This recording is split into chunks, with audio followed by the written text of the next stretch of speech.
this week's drive, we see how a first-timer took on the big boys and beat them. Newman is around. Several cars involved. Watch as Irish eyes smile on a winner. Salute the passing of an enduring London landmark. And wonder if the laws of physics have been suspended. All this and more in this week's Drive.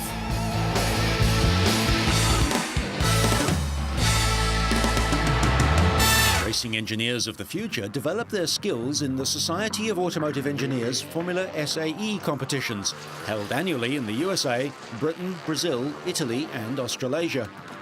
25 university teams competed in the Australasian event at Werribee in Victoria, including 2 from Japan and 1 each from New Zealand and India.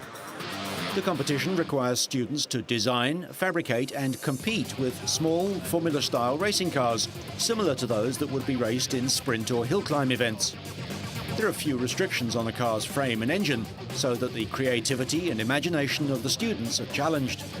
The cars are built in a team effort over 1 year, and the result is a great experience for young engineers. Cars are judged in 3 different categories: static inspection and engineering design, solo performance trials and high-performance track endurance. The chief design judge was Ron Turanak, former Brabham Formula One team owner. A total of 1,000 points are available for static and dynamic events.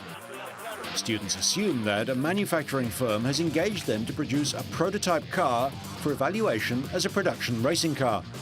The car must have high performance in terms of its acceleration, braking and handling. However, it must also be low cost, easy to maintain and reliable. Scrutineering ensures that the cars are ready for competition. In the presentation stage, the merits of the design have to be explained to the judges. Engineering design rewards the concept and execution of the car. In the cost stage, the teams have to show what it would cost to build the required number of cars, demonstrating knowledge of both engineering and manufacturing. Some cars' brakes worked better than others. Teams must get through all these stages before they're able to compete in the dynamic events. The skid pan measures the vehicle's maximum cornering capability through tight left and right-hand circles. The acceleration event focuses on engine performance, transmission and suspension design over a 75-metre sprint. Full-bore racing from Swinburne University are frequent class winners. Defending champions, Steel City Racers from Wollongong University used a turbocharged Honda engine and a limited slip differential from a quad bike. SAE cars are allowed 610cc capacity engines producing up to 80 brake horsepower. Injection systems, differentials, traction control and suspension are all areas where teams can innovate. The autocross tests the car's manoeuvrability on a tight 1 kilometre course with the car running solo. Deakin Race Technologies has an asymmetrical sidewinder car with a wide front track, 4-wheel steering and a KTM 525cc single-cylinder engine. Hitting cones like the Queensland University of Technology incurs a time penalty. Wings and ground effects are allowed, but those using them have to be sure that the benefits outweigh the costs. One of the favourites, the University of Western Australia, won the presentation, design and autocross sections. Most teams have space frame steel chassis, but a few have produced carbon fibre monocoques, offering lighter weight, more rigidity but increased manufacturing cost. The University of Queensland won the acceleration test and was third in the autocross. The top speed reached is over 100 kilometres an hour, so they are pushing along. This was the first competition for RV College from Bangalore in India. The University of Auckland had a carbon chassis and impressive presentation. Victoria University's first entrance in Formula SAE was a challenge and time beat them. Day 3 was dry and hot with a gusty wind, preparing for the endurance and fuel economy events, the ultimate test for FSAE cars. These are worth 400 out of 1,000 points available. The RMIT car coasted to a halt with a slipping clutch, a real blow for the team's hopes. At any one time, there are 4 cars on track. They don't race wheel to wheel because the tight course doesn't allow it, but anyone caught by a faster car has to stop in the passing zone and let the quicker car through. An off-track excursion for redback racing. The Enduro is run in two parts, morning and afternoon, with 4 drivers completing 5.5 kilometres each, for a total of 22 kilometres. Faculty advisor at Denkai University, Dr. Sano, retired after the event. He is remembered as having worked on Honda's Formula One team in the 1960s. Too many hits on the bodywork, and something has to give on their car. The tight track means drivers have to concentrate all the time.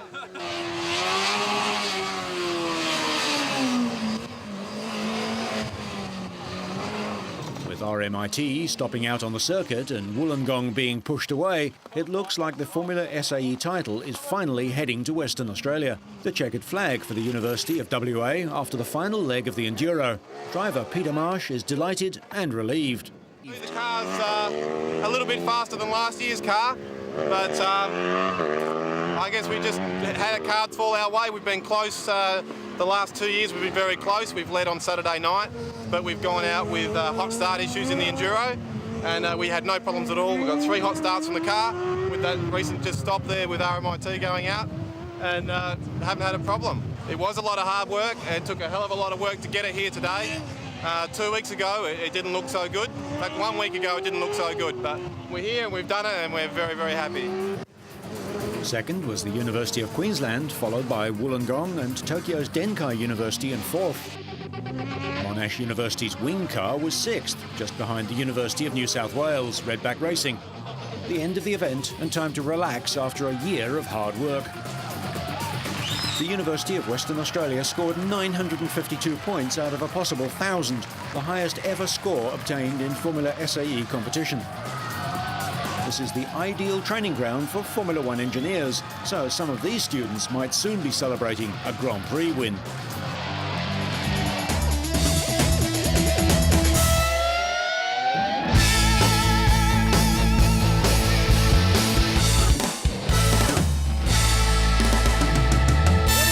Daytona International Speedway hosted the 28th running of the Budweiser Shootout, the opening race of the 2006 NASCAR season.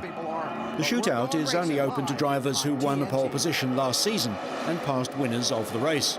It's run in 2 segments of 20 and 50 laps. With 6 laps left in the first segment, there was a multi-car crash involving Ryan Newman, Dale Jarrett, Casey Kane and Brian Vickers. Denny Hamlin was only the 2nd rookie to ever qualify for the event and was the surprise performer of the day.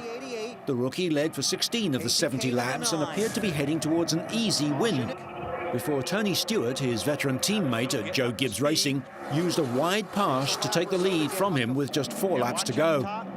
But seconds after Stewart moved to the front, the caution flag came out for debris on the track, setting up a 2-lap shootout to the finish. Stewart restarted on the bottom of the track with Hamlin right next to him. Hamlin quickly moved out in front and held on to win for the first time in NASCAR's Top Series. The victory earned him $213,000. Dale Earnhardt and Stewart finished 2nd and 3rd respectively. Scott Riggs was 4th and last year's winner, Jimmy Johnson, was 5th. The 25-year-old celebrated with burnouts on the track while his parents sobbed in celebration. Hamlin only competed in the final 7 races of last season. He responded with 3 top 10 finishes and 1 pole position at Phoenix, the second to last event of the year, to qualify for the Budweiser Shootout.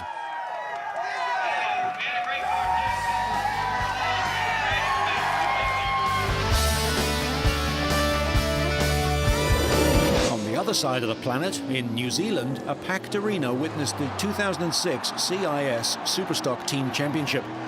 It boils down to a very simple team event, one of the highlights of the New Zealand stock car calendar. But even though they may look like scaled-up fun-fair Dodgem cars, these aren't the average old-fashioned bangers. The high-performance, high-cost machines took to the track at Palmerston North in a 2-day showdown and team events that pitched the hometown heroes, the Palmerston North Panther cars, all black, against various other regional teams. Much to the delight of many in the crowd, the home team were in supreme form. After the Otago Cougars, the Rotorua Rebels and the Stratford Scrappers were brutally dispatched, the team champs final was against the Nelson Tigers. Nelson were in trouble even before the outbreak of hostilities, the fuel pump failing on Brendan Higgins' machine. That left the Tigers without a potential hitter, and with Peter Rees, the Panthers' main wrecker, officially titled the Blocker, intent on causing carnage. In the final, the brutal Black Marauders swept aside the Nelson Tigers in a display of tactical brilliance and destructive power. With the opposition largely sidelined, the Panthers strolled to their first title since 2002.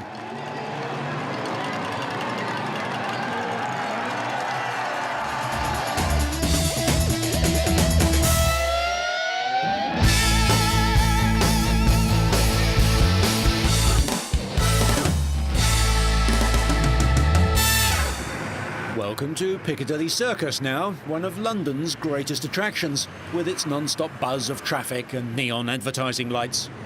Equally famous is the Routemaster bus, one of the city's most recognisable icons. It's a red double-decker rumbling up and down the capital's narrow streets. Its open platform allows passengers to hop on and off when they wish to, paying the fare to the conductor. Travis Elborough is the author of The Bus We Loved, a book which explores the history of the Routemaster and its connection to the city and its residents. It's born of London for London, and it's the last of its kind, the last sort of open platform bus built specifically for London. I mean, one of its kind of ethoses behind the design was that it was supposed to be, what the phrase at the time was, an attractive piece of street furniture. So it's sort of style to fit in with sort of London's landscape and also with kind of London Transport's own kind of heritage. So there's sort of sleek curves and everything that sort of match the shape and style of the city.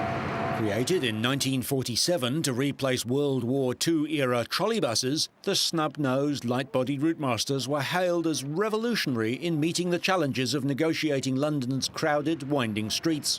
Between 1956 and 1968, a total of 2,760 Routemasters were put into service, with expectations that they would last no more than 17 years.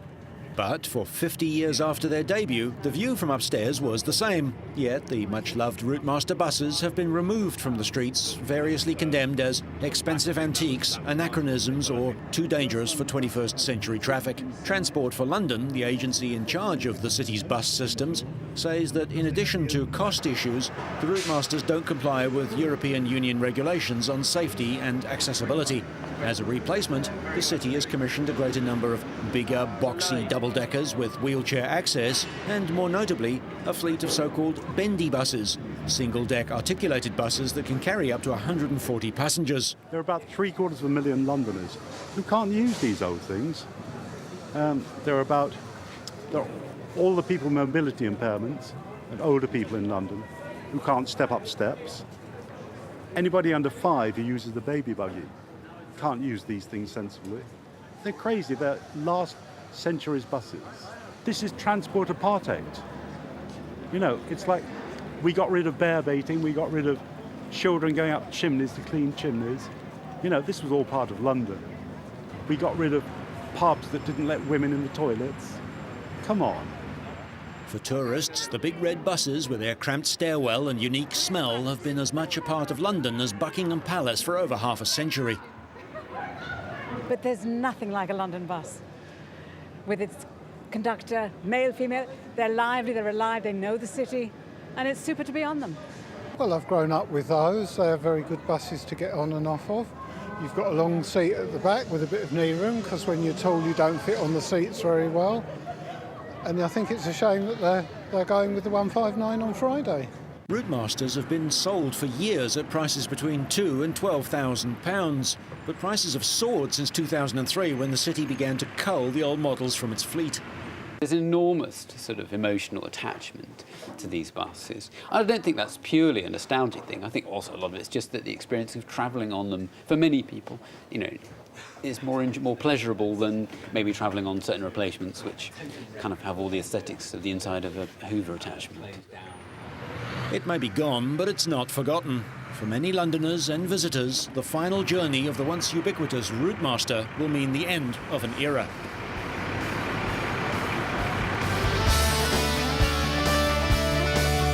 Visually impaired people in India's eastern Kolkata city recently had the chance to do something really unusual. They became the navigators in a rally. Nearly 50 cars navigated an 80-kilometre route in a car rally jointly organised by the National Association for the Blind and a city car club. The drivers, who were clueless about the route, took directions from partially sighted or blind people who read directions on a route schedule printed in Braille, which of course few sighted people can understand. For blind people, motorsport is a new and exciting experience. In this car rally, my work is to be the navigator. The navigator gives route directions. I have to read the navigating charts and give directions to the driver. According to the Blind Foundation in India, more than 13 million people in India are visually impaired, making up 1/3 of the world's blind population. Meanwhile, in the southern city of Bangalore, 30 vintage beauties came out on the road, attracting attention from curious onlookers. Heads turned as classic cars and motorcycles paraded majestically on the streets, brightening up the winter morning. The rally, organised by the Vintage Car Owners Association, saw cars like Ford, Austin, Fiat and Jaguar rolling out onto the streets, watched by an appreciative crowd. India is a treasure trove of classic vehicles, many dating back to before the country's independence from Britain in 1949.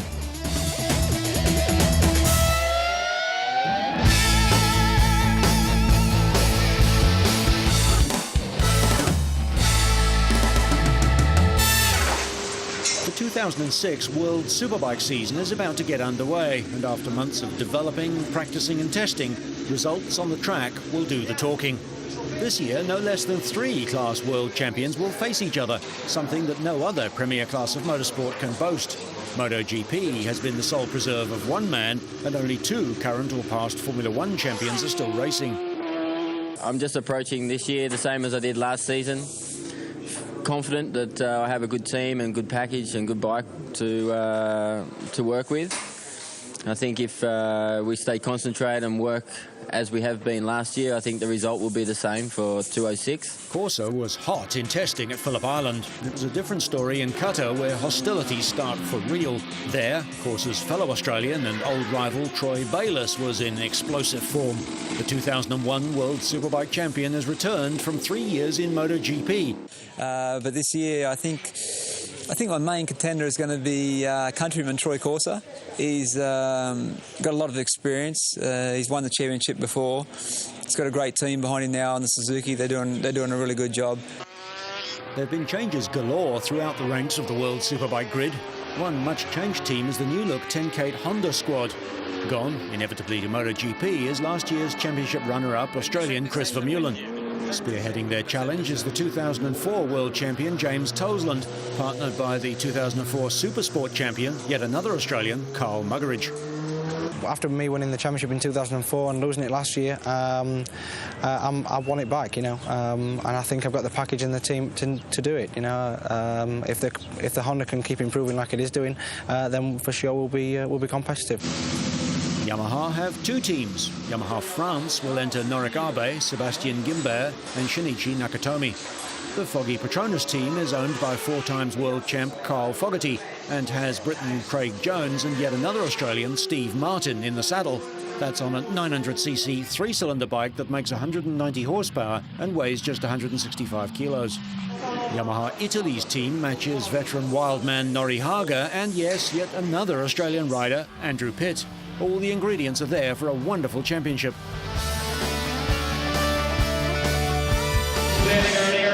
Belfast's Odyssey Arena played host to the 6th round of this year's Indoor Trials World Championship. Defending world champion Adam Raga was the man they all had to beat, but his 20-year-old Gas teammate Hironi Farhado made a fine start to the evening.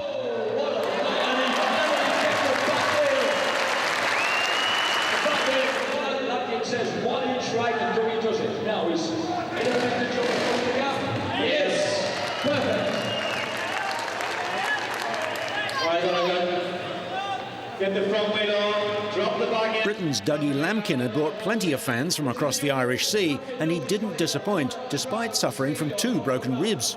It looked as though he might have sustained further injury in this crash, but he was cleared to continue and later faced Fajardo in a runoff.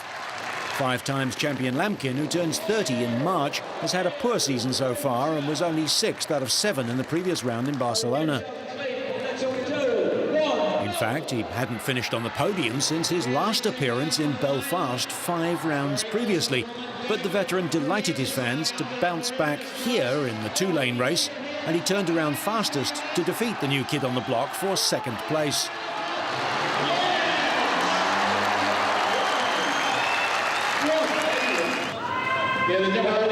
However, nobody could get close to Raga, who was again at his imperious best. The Spaniard has won the last 3 World Championships, and he showed why as he went on to clinch his 3rd win of the season. The 7th round of the championship would be the Grand Prix of Russia in St. Petersburg a week later, where Tony Bowe and Tadeusz Blazusiak would be the wildcard riders. In 2005, Adam Raga took the victory there, with Kapastani and Lamkin completing the podium. Despite being denied a Lamkin victory, the crowd of 5,000 were generous in their praise of Raga, who extended his championship lead to 11 points, with nearest challenger Albert Kapastani finishing down in 5th place behind Barcelona winner Tony Bowe. The brand new arena in Mannheim was packed as the first round of the 2006 Night of the Big Jump series got underway. Remy Bizard of France was first on the saddle as he completed a magnificent one-handed Superman seat grab Indian air to whet the appetite of the crowd. A stinging Super Scorpion followed. The finale was to be his party piece, but it cost him points. Failure to complete a backflip heel clicker saw him crash before receiving a standing ovation, and he would eventually finish 3rd with 262 points. Next up, the American high flyer Mike Mason. An outstanding Axis backflip kickstarted his routine. Mason's backflip knack-knack had the crowd off their seats once more. This was a scintillating display as Mason performed a holy grab to perfection before sealing 2nd place overall with a tally of 313 points. However, the Night of the Jumps final belonged to a daredevil Norwegian. Andre Villa kicked off with a flawless sidewinder, and the performance just got better and better. A sublime one-handed heart attack racked up the points before he completed a tsunami kiss of death with panache.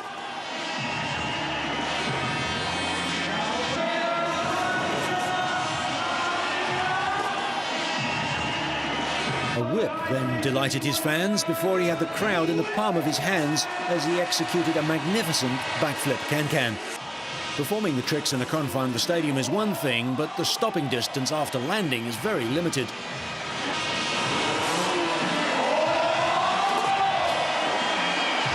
Villa's piece de resistance then followed as he received a standing ovation for the supreme backflip knack-knack.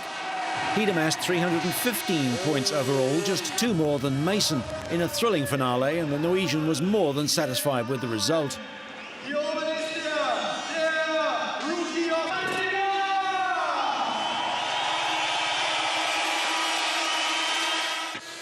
No, I didn't expect this at all before they went, and I was just super stoked that I did it. You know, Andre just rode that good. It was tough between the 2 of us, you know. We both rode our asses off, basically, and the judges saw what they saw, and I'm pumped for Andre. I know he's just coming back from an injury, so it's cool to see him back on top, and it's going to be a long year. I'm battling this guy to the end. Just a week later, the same riders would face the current world #1, Matt Rabeau of Switzerland, and Americans Adam Jones and Ronnie Renner in rounds 2 and 3 of the Night of Jumps in Vienna in Austria.